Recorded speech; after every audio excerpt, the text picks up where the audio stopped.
तो हम लोग अब डिस्कस करेंगे एक न्यू टॉपिक इम्यूनिटी के बारे में।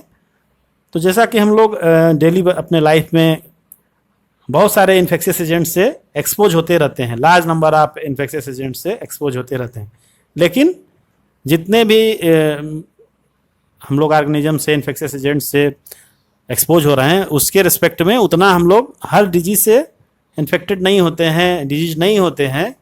ऐसा क्यों होता है? और उसमें भी कुछ लोग होते हैं, कुछ लोग नहीं होते हैं। तो ये हमारे बॉडी के डिफेंस सिस्टम पे या डिफेंस की एबिलिटी पर डिपेंड करता है कि कौन कितना उसको रजिस्ट कर सकता है। तो यही जो एबिलिटी होती है, यही जो रेजिस्टेंस होता है बॉडी के अंदर, इसी को हम लोग इम्यूनिटी कहते हैं। तो इसी को हम लोग डिटेल में देखते हैं कि एबिलिटी ऑफ होस्ट, होस्ट का मतलब जिसको इन्फेक्शन हो रहा है, डिजीज हो रही है ना। तो ability of host to fight the disease causing organisms conferred by immune system, है ना, इज कॉल्ड इम्यूनिटी। तो जो भी ऑर्गेनिज्म है, जो भी होस्ट है, होस्ट के अंदर जिसको कि डिजीज हो सकती है, उसके अंदर जो डिफरेंट डिजीज से फाइट करने की एबिलिटी होती है, कैपेबिलिटी होती है, उसी को हम लोग इम्यूनिटी बोलते हैं। और उसके लिए एक सिस्टम होता है, एक मैकेनिज्म होता है, उसको बोलते हैं हम लोग इम्यून सिस्टम।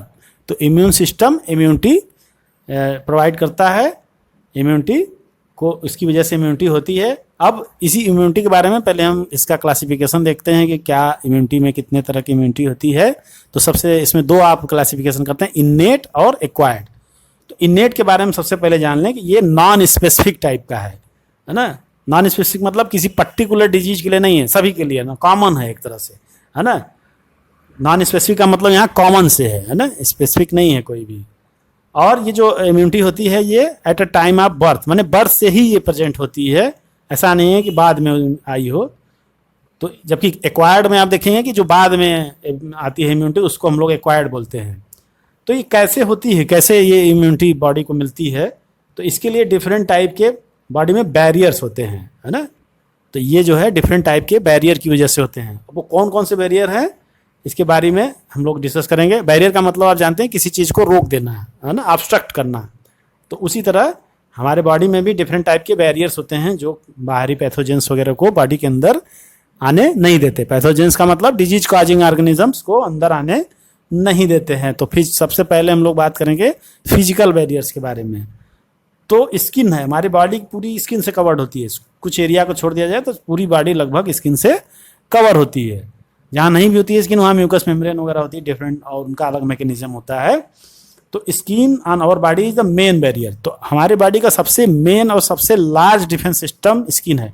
एरिया वाइज अगर हम डिस्कस करें तो सबसे एरिया में सबसे ज़्यादा कौन है? स्किन ही होती है। तो skin on our body is main barrier which prevents entry of microorganism. तो हमारी स्किन जो है बॉडी के ऊपर, वो पूरी तरह से, जैसे हमारी ये स्किन है, तो ये एक तरह का पूरा ये हमारा कवर है ना, इतना एरिया। अगर ये स्किन हट जाए तो ये पूरा एरिया एक्सपोज हो जाएगा। तो आप देखे होंगे बर्न के केस में इन्फेक्शन बहुत ज़्यादा होता है। क्यों होता है ऐसा? वही रीजन है कि स्किन जब एक बार हट जाती है तो बहुत बड़ा हमारा टिश्यू जो है एक्सपोज हो जाता है इन्फेक्शन के लिए। तो स्किन बहुत तरीके से हमारे बॉडी को प्रिवेंट करती है डिजीज से, माइक्रो ऑर्गेनिज्म के एंट्री को बचाती है। फिर जैसा हमने डिस्कस किया कि mucus coating of epithelial lining of respiratory, GIT and urogenital tract also help in trapping microbes entering the body, है ना। कहने का मतलब कि जैसे नेजल हमारा पैसेज है, नेजल पैसेज में जैसे ही आप देखते हैं डिफरेंट टाइप्स के एपिथेलियल लेयर होते हैं, उसमें बहुत सारे आप देखेंगे नेजल हेयर्स होते हैं बहुत सारे, वो भी ऑब्स्ट्रक्ट करते हैं डिफरेंट टाइप्स के डस्ट पार्टिकल, बैक्टीरिया, वायरस को। इसके बाद और अंदर जाएंगे तो जो एपिथेलियल लेयर होती है उसमें भी इस तरह का स्ट्रक्चर होता है, म्यूकस का सिक्रीशन होता है कि वो म्यूकस में ही रह के लिपट के रह जाते हैं, वो टिश्यू के अंदर नहीं जाने पाते हैं।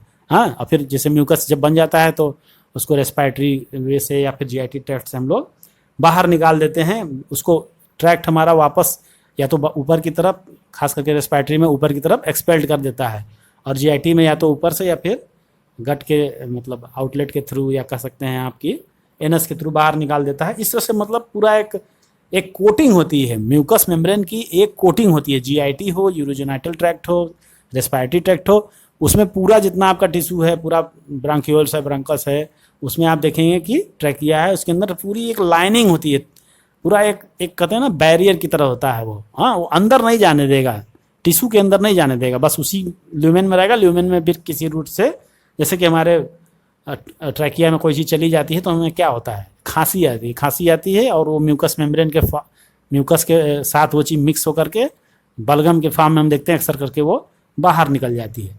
तो बलगम क्या है, वो एक तरह का डिफेंस सिस्टम ही है हमारा, है ना, जो बैक्टीरिया और जो एक्सुडेट निकल रहा है, रिएक्शन हो रहा है, तमाम चीज़ों को लेकर के एक तरह का हम कह सकते हैं एक फॉर्म ऑफ पस ही है वो का बना करके उसको बाहर निकल जाते थे। जो स्पुटम होता है, बलगम होता है, वो वही चीज़ है ना, वो भी एक डिफेंस मैकेनिज्म का ही रिजल्ट है। और घाव में जो आप देखेंगे पस बनता है, वो भी वही चीज़ है, वो डिफेंस मैकेनिज्म की वजह से ही बनता है। इसके बारे में हम आगे डिस्कस करेंगे। तो आप समझ गए होंगे कि फिजिकल बैरियर का क्या मतलब है, वो कैसे अपने आप को फिजिकल बैरियर कैसे ये वर्क करता है। ठीक है, तो बॉडी में डिफरेंट तरह के आप देख लिए कि वो क्या करते हैं, माइक्रो ऑर्गेनिज्म को ट्रैप कर लेते हैं, रोक लेते हैं, फंसा लेते हैं, नेट की तरह काम करते हैं। ठीक है, इसके बाद हम लोग नेक्स्ट है फिजियोलॉजिकल बैरियर, इसके बारे में बात करेंगे। फिजियोलॉजिकल बैरियर, फिजियोलॉजिकल का मतलब फिजियोलॉजिकली कोई चीज़ ऐसी बॉडी में हो जो कि इन बैक्टीरिया, वायरस, माइक्रोब्स को अंदर जाने से रोक ले। फिजिकली तो हमने देख ही लिया, अब फिजियोलॉजिकली भी हो जाए, कुछ ऐसा फंक्शन हो बॉडी के अंदर, कुछ ऐसा सिक्रीशन हो, कुछ ऐसा सिस्टम हो, कुछ रिएक्शन हो ऐसा कि वो डिफेंस मैकेनिज्म की तरह काम करे। तो इसमें जैसे हमारे स्टमक में क्या सीक्रेट होता है, HCl, आप सभी जानते हैं। तो एसिड इन स्टमक, है ना, HCl जो है बहुत जानते हैं आप, उसका pH काफ़ी मतलब स्ट्रांग एसिड होता है, 1.5 to 2 pH होता है। अब इतने pH में किसी भी बैक्टीरिया का, वायरस का सर्वाइव करना बड़ा मुश्किल होता है। ठीक है, इसके बाद सेलाइवा इन माउथ, है ना, सेलाइवरी माइलेज होता है, सेलाइवा है, उसमें सेलाइवा में भी इस तरह के होते हैं, एंटीबैक्टीरियल एजेंट्स होते हैं। इसके बाद टीयर्स, आंखों से जो टीयर्स निकलती है, उसमें भी एंजाइम्स होते हैं, लाइसोजाइम एंजाइम्स होते हैं जो बैक्टीरिया की वॉल को डिजॉल्व कर सकते हैं। तो सेलाइवा में और टीयर्स में, है ना, हमारे कुछ एंजाइम ऐसे होते हैं जो बैक्टीरिया को किल कर सकते हैं। इसके बाद सेलुलर बैरियर, सेलुलर बैरियर का मतलब आप जानते हैं कि हमारे बॉडी में WBC ब्लड के अंदर मौजूद है, और उसके बारे में आप जानते हैं कि वो उसमें जो न्यूट्रोफिल्स होते हैं ना, polymorph neutrophils, PMNL, monocytes and lymphocyte, B और T लिम्फोसाइट आप डिस्कस कर चुके हैं 11th में इसके बारे में, और थोड़ा हम डिटेल में करेंगे इसके बारे में। तो ये सब क्या है, ये सब सेलुलर बैरियर है, माने वो सेल्स जो बैरियर की तरह काम करें, रोकें डिजीज को स्प्रेड होने से, इन्फेक्शियस एजेंट जितने भी माइक्रोब्स हैं उनको किल करें, हटावें, रोकें, जैसे भी करें। तो ये सेलुलर बैरियर है, कौन कौन सी सेल्स हैं बॉडी में जो इस तरह का फंक्शन कर सकती हैं। इसके बाद आते हैं साइटोकाइनिन। साइटोकाइनिन के एक एजेंट है, केमिकल एजेंट है, सिक्रीशन है एक, है ना। तो इस साइटोकाइनिन का है ये virus infected cell secrete interference. अब जैसे कि कोई वायरल इन्फेक्शन हुआ है तो वो वायरल सेल क्या होगी, वो तो खुद इन्फेक्ट हो गई है, अब तो वो डिस्ट्रॉय हो ही जाएगी, लेकिन वो ऐसे सब्सटेंस को सिक्रीट करती है जिसको कि हम लोग बोलते हैं इंटरफेरेंस। वो वायरस को दूसरे सेल पे अटैक नहीं करने देती, यानी वायरस को किल करती है। तो infected cell secretes interferon which protect non infected cell from further viral infection. आप समझ गए इस चीज़ को। खुद तो होता है ना कि जैसे सीन से हमारे बॉर्डर पे हमारे सोल्जर्स लड़ते हैं तो वो तो अपनी जान दे देते हैं, लेकिन हमारे देश को बचा लेते हैं। बात यहीं पर लगभग वैसा ही मामला है कि वो अपने को तो शहीद हो गए, अपने को तो बलिदान कर दिया उन्होंने, मगर दूसरे को बचा लिया और लोगों को बचा लिया। तो ये एक हमारे बॉडी का डिफेंस सिस्टम है ना। इसीलिए देखें डिफेंस यहाँ वर्ड आता है, इसीलिए यहाँ पर भी। तो ये सब बैरियर्स हैं जो बॉडी के अंदर किसी भी इन्फेक्शन को जाने से, माइक्रोब्स को जाने से रोकते हैं।